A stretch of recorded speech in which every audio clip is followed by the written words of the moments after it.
Hi, everyone, and welcome back to second segment of episode 108. And we have our headsets on. It cracks me up. You know what I feel like? I feel like we're about to be on the SNL skit, and you and I are going to be talking to like Alec Baldwin or somebody, and you know the rest of the story on that.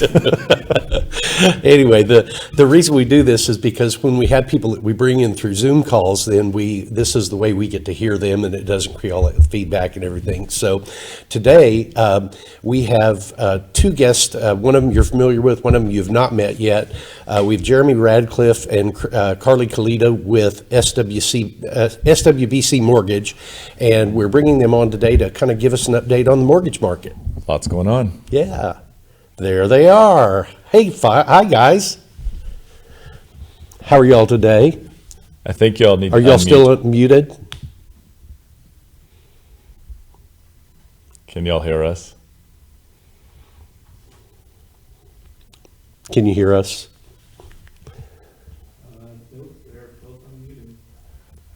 Okay, we can't hear you, and you're both unmuted from your end?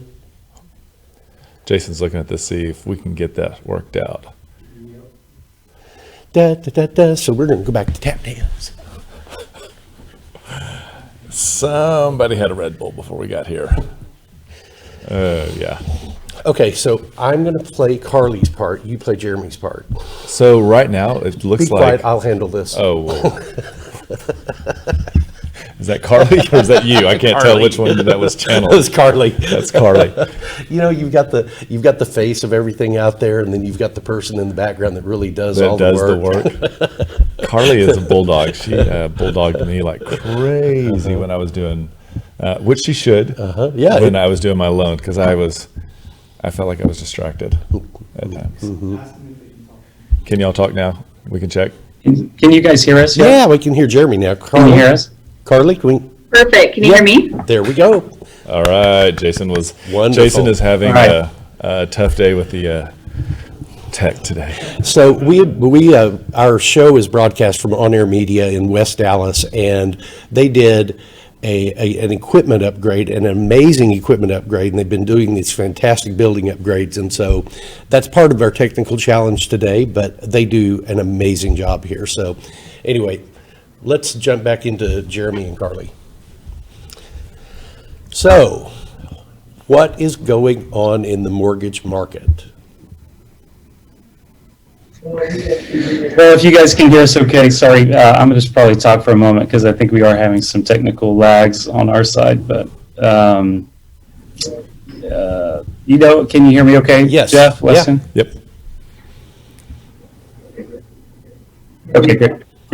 So, it's kind of a crazy world right now in the mortgage market. As you're probably aware, there's been a big refinance boom for several months. It started off back in March, and it seems to still be going. And I think across the board, it's created challenges for most mortgage companies around the nation in terms of trying to figure out how to handle the volume. So, but it's a good thing. In terms of purchase business, that's been the interesting thing too, is that people are still buying a lot of homes and they're taking advantage of low rates. So we're trying to charter waters. Lots of companies are hiring underwriters to close the loans. So, but we're really grateful, and we are getting things closed, and we're excited about what's going on in the market. So. Well, I can tell you that our clients have not seen any delay whatsoever in any of the closings with y'all. It really seems like, in talking to the title closers, when they see that it's you working with them, they're always really happy about that because they know things are going to be done on time. And I kind of wanted to throw to Carly for a minute and talk to her. I mean, I know that her role in the success of y'all is just an integral part of this. And Carly, what are some of the things that you do or that you see people do that you feel makes a really big difference in how quickly their loan closes? So one of the major things that I work on is the whole beginning part before they even go under contract. If they can get in and get a solid pre-approval prior to locking down which home they want, that makes a huge difference in how seamless the rest of the process is going to go. There's a couple of things that clients can do ahead of time prior to finding a home that make a big difference in just ease of getting through underwriting and how quickly we can go to closing. One of them is just kind of thinking about what their actual goals are. We have a lot of clients that might come in and say, I don't know what purchase price or down payment or any of what my financial targets are really. If a client can come in and have a just general structure of what they want, that'll help us get a pre-approval and more quickly, as well as having access to all of their documents that we might need. The three biggest pieces of a loan application are going to be your credit, your assets, and your income. So if a client can have their credit unfrozen, if you have access to your pay stubs and W-2s, even if you can know who your HR contact is. On our side, if somebody's pay is made up mostly of commission or bonus, anything that's a little variable, we may need to reach out, get a breakdown on that, and anything that we're having to go back to the client for that they don't immediately have access to is what would cause a delay. So a big thing, it would just be having access to your income documents, knowing all of your passwords for your company portal, knowing who your HR contacts are, knowing that your credit is unfrozen, and then just kind of having your goals and ideas of what you want your down payment and monthly payment to look like in the long run. Hey, Carly, I got a question for you. So if someone comes to you guys and sits down and they have all of that paperwork ready for you, and whether it's the paper docs or it's something they're going to scan and send to you, what is your turnaround time as far as getting them approved for ready to get out on the market? If a client can come back to me and Jeremy with all of their documents, as soon as that lands in my inbox, as soon as I get all of that uploaded, honestly, of course, depending on volume right now, but we try to target less than a 24-hour turnaround for pre-approval, and oftentimes we can get that out the same day if I have all the documents. That's awesome, because I feel like right now so many of us are running into that end of the year where we're actually competing quite heavily against investors who are trying to put their money out of a 1031 exchange back into another property. And so us being able to take and say that the buyer is not actual dependent on financing, it's just does the property meet underwriting guidelines. That's such a strong way for us to begin negotiations. I know that when I have, I know it makes Jeremy very nervous when we write a contract that is not subject to credit approval, and I always get that phone call. So, but it is a way that we negotiate contracts that does make it does seller, make me nervous. Yeah. So how long are we looking at surveys right now out, Jeremy? Is it 10 days, or can you do them quicker than that now? Are you saying surveys or appraisals? I'm sorry, appraisals. You mean appraisals? Yep. Yeah. So that's another one of the tricky things going on right now is the appraisal times. We probably about middle of the summer, we started notices that they were taking 3 weeks to come back. Keep in mind, these are like, we have our own panel of appraisers, so all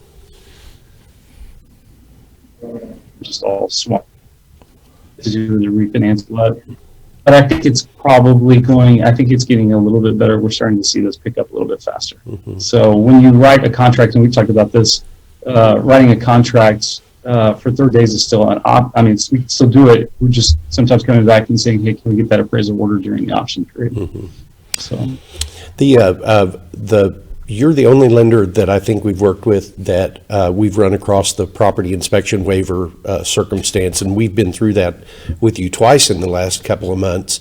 That in both instances, and basically what it means is that the lender is not requiring an appraisal on the property because they feel the borrower is strong enough and the property, from a 30,000 foot, the collateral is enough. Is that something that we're going to be seeing more of, or is it just kind of a response to the delay that we're seeing in the appraisals?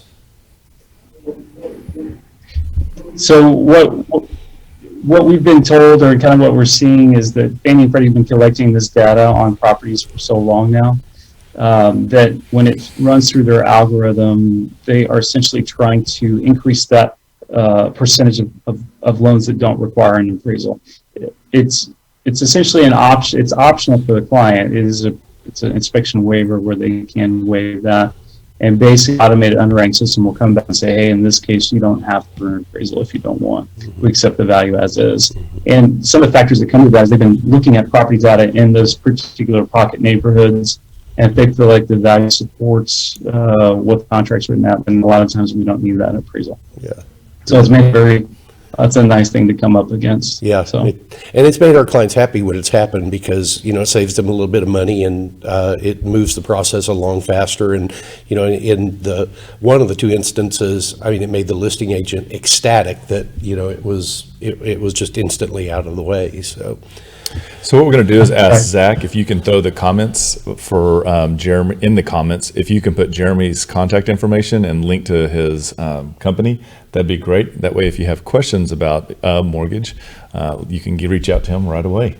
Yeah, thanks to both of you for coming on. Carly, I really do appreciate you joining us today, and I thought it was important because people, when we send it to Jeremy, they do end up talking to you, and I think sometimes it just helps put a face with the voice. And so, thank you for tolerating the technical difficulties today and doing this with us because we did enjoy your time. Yep. Sorry on our end, guys. I don't know if the technical side's on our side, but appreciate the patience and thanks again for having us on. It's always great to see You're welcome. guys. Thank you all. Yes, Talk to you thanks so soon. much. Jeff, you did a wonderful impression of me earlier. I want to see more photos, by the way. I think that needs to be a new regular. It really does. Well, thank you again for joining us today. We really do appreciate you spending your lunchtime with us. And anything to add? Remember, we want to be realtors for life.